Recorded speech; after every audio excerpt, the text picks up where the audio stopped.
Merav Ben-David, I am so looking forward to your talk at Jackson and the Saturday U event that we are hosting there.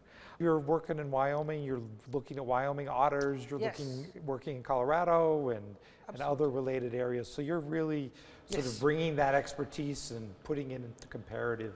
Yes. Your talk is going to be about how otters impact forests. The real issue is that this has impacts beyond just otters and fish. It impacts larger elements of the environment.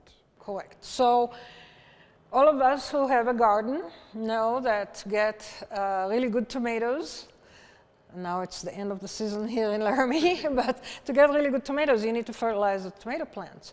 And we also know that the best fertilizer is fish fertilizer. Well, that's exactly what the otters are doing. They're feeding on fish in the ocean, and then they communicate with each other by defecating and urinating and using anal gland secretions on these latrines. And they fertilize the vegetation on these latrines. So these latrines have been used for thousands of years, and they switch around in level of use based on where the fish are. The otters feed and then they go on shore and defecate. So we call them hotspots, and these hotspots can migrate along the shore depending on the fish distribution. But definitely we see huge effects on the vegetation. Okay, so trees are growing, brush is growing, flowers are growing because of the otters.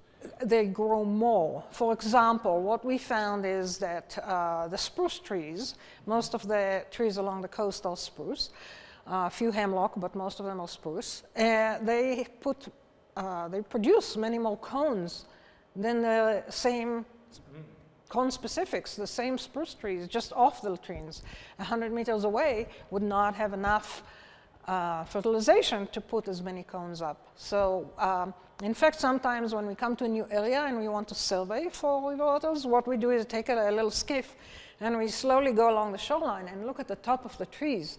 And every place where we see a lot of cones, we stop and check it out. So they're providing more cones, which means more food for birds and squirrels, and so they've got an impact back to the plants, and then the plants have an impact on other species. Correct. Okay, so I am looking forward to your talk in Jackson that's coming up, and I hope all of you can join me and Dr. Ben-David.